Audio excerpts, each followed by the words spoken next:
Every new discipline affects the rest. Every new discipline makes a difference. That's why action is so important. The smallest action, the least action. The action that you won't think will matter. It all matters. Take it.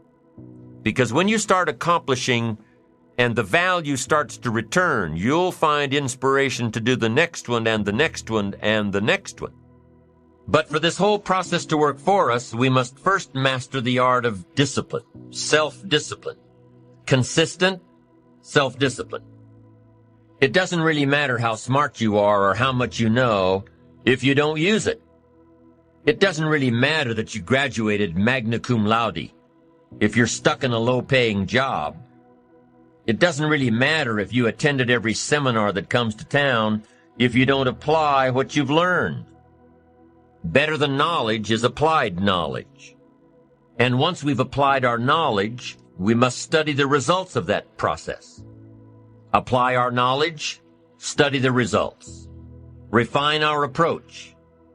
Finally, by trying and observing and refining and trying again, our knowledge will inevitably produce worthy results, admirable results. And with the joy and results of our efforts, we continue to apply, to learn, to observe, to fuel our ambition with the positive reinforcement of continued progress. Pretty soon, we'll find that we're swept into a spiral of achievement, a vertical rise to success.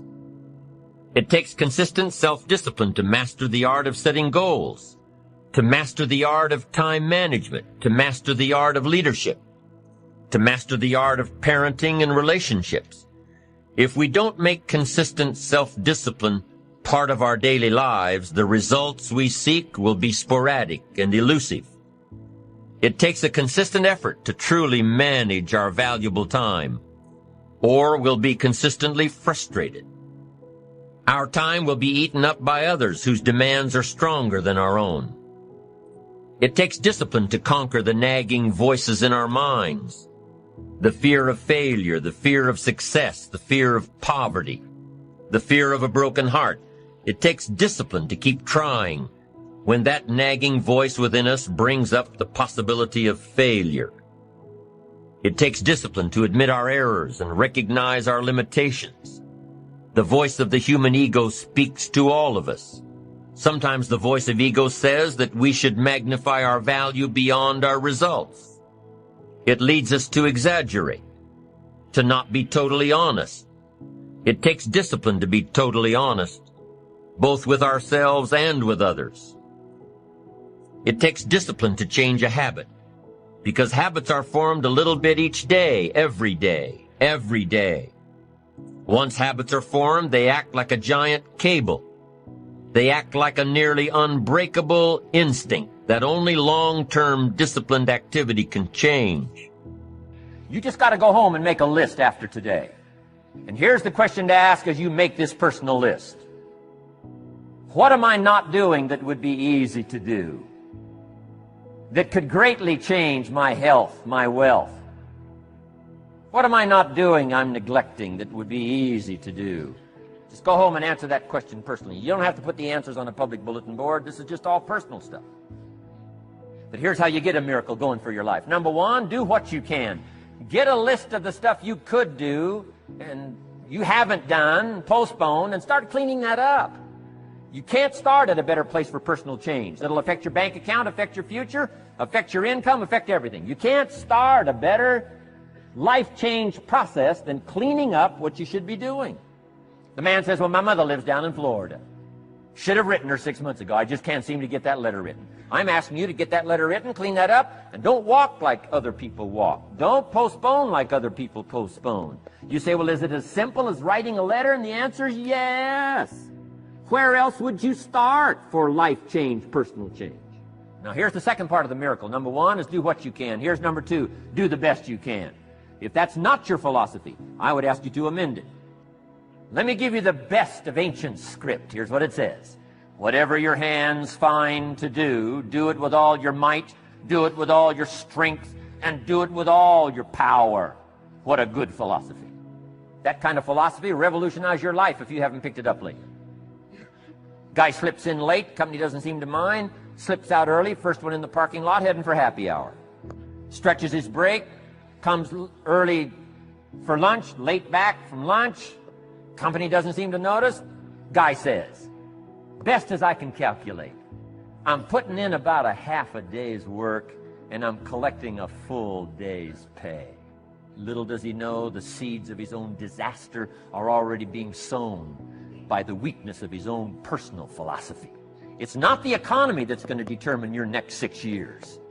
It's your philosophy about labor and about activity and about miracle and soil and seed and sunshine and rain and the economy and the banks and the money and the companies and the schools and what's going on. It's your philosophy and your attitude and then your ability to take action. All of that we call the process of life change, miracle working. Consistent self-discipline. Set up a discipline when the emotions are high and the idea is strong and clear and powerful. That's the time to set up the discipline. Somebody talks about good health and you're stirred. Say, right, I need to get a book on nutrition. Get the book before the idea passes and before the emotion gets cold.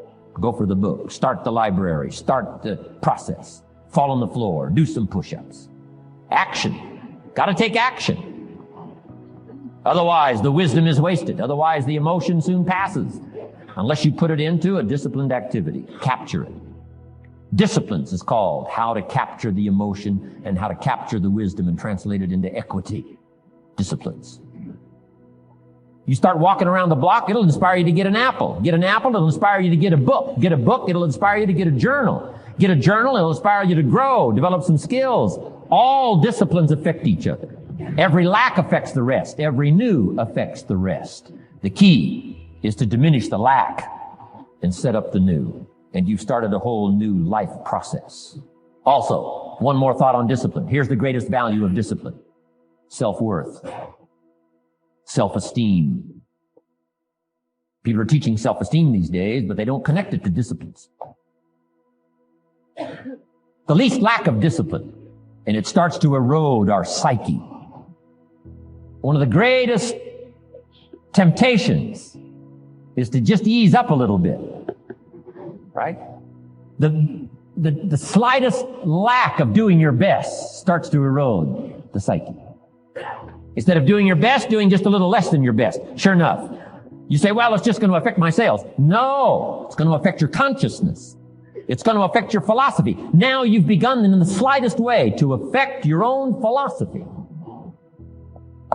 Here's the problem with the least neglect. Neglect starts as an infection. And if you don't take care of it, it becomes a disease. And one neglect leads to another. And the worst of all, when neglect starts, it diminishes our self-worth, our self-confidence, our self-value. You say, well, how can I get back my self-respect? I'm telling you, you don't have to go to 29 classes. All you have to do is start the smallest discipline that now corresponds to your own philosophy, like I should, and I could, and I will. No longer will I let neglect stack up on me so that I will have the sorry scenario 6 years from now, giving some excuse instead of celebrating my progress. That's the key to discipline. Okay? Let's get kids involved in the least of disciplines. One more, and then another one, and then another one, and then some more. And the first thing you know, you're starting to weave the tapestry of a disciplined life into which you can pour more wisdom and more attitude and more strong feeling, more faith and more courage. Now you've got something, a vessel in which to put it. And now the equities start to flow. And the early return, I'm telling you, if you'll start this process, the early return will have you so excited. You'll commit yourself to this strategy for the rest of your life. You'll never go back to the old ways. Join a new crowd. Join a new group. The disciplines to do it. Take action. Now here's the other side of discipline. If there's considerable time that passes between the moment of awareness and the time of our implementation, then that is called procrastination. Procrastination. Doing it tomorrow instead of today. Procrastination. An almost exact opposite of discipline. The voice within us says, get it done. Discipline then says, do it now. Do it to the best of your ability, today, tomorrow, and always. until finally the worthy deed becomes instinctive. Procrastination says later, tomorrow, whenever I get a chance. Procrastination also says do what is necessary to get by or to impress others. Do what you can, but not what you must. In every circumstance we face, we are constantly presented with these two choices. Do it now or do it later. Discipline and procrastination. A choice between a disciplined existence, bearing the fruit of achievement and contentment, or procrastination, the easy life for which the future will bear no fruit, only the bare branches of mediocrity. The rewards of a disciplined life are great, but they're often delayed until some time in the future. The rewards for the lack of discipline are immediate, but they are minor in comparison to the immeasurable rewards of consistent self-discipline. An immediate reward for lack of discipline is a fun day at the beach. A future reward of discipline is owning the beach. For most, we choose today's pleasure rather than tomorrow's fortune. So how can you get rid of the easy distractions? How can you keep your mind on what you're trying to do? How can you keep an attitude of doing it all and doing it now? How can you make the choice of discipline over procrastination? How can you stay focused on your ambitions? How can you avoid conversations at the water cooler? You can keep your focus on your work. You can get it done today instead of tomorrow. You've got to really work on your consistent self-discipline on a daily basis, or you'll find yourself distracted. Distracted by negative thoughts, distracted by negative people, distracted by water cooler chatter, and pretty soon, depending on the type of people you've associated with, distracted by your doubts within yourself. Never underestimate the power of influence and associations, and never underestimate the power of your own consistent self-discipline. Now let's take a closer look at discipline, at the 3 steps to becoming disciplined. First, true discipline is not the easiest option. Most people would rather sleep until 10 o'clock than get up at 6. It's easier to go to bed late, sleep late, show up late, leave early. It's easier not to read. It's easier to turn on the television than to open a book. It's easier to do just enough than to do it all. Waiting is always easier than acting. Trying is always easier than doing. Imagine what life would be like if we didn't have to make our bed in the morning, or keep our garage clean, or pay our taxes, or show up for work tomorrow. Wouldn't it be fascinating if we didn't have to do these things? Wouldn't it be fascinating? What do you suppose would become of us? You're right. Not much. For whatever the reason, the system we live in and contribute to is designed to make the easiest things in life the most unprofitable. Profitable seems to be the most difficult. Our world is and always will be a constant battle between the life of ease and its momentary rewards and a life of discipline and its far more significant rewards. Each has its own price, the price of discipline or the price of regret. The second lesson of discipline is that it's a full-time activity. And we've said that the best form of discipline is consistent self-discipline. You see, the discipline that it takes to make your bed every day is the same discipline necessary for success in the world of business. The discipline to organize your garage is the same discipline to organize your business. All disciplines carry through to affect all parts of our lives. If we're disciplined in just one area and lazy in another, guess what? Pretty soon, the lazy side will creep in and destroy the disciplined side. The bad habits in one area of our life will eventually destroy our self-discipline in the areas we've been working on. Consistency cannot be inconsistent.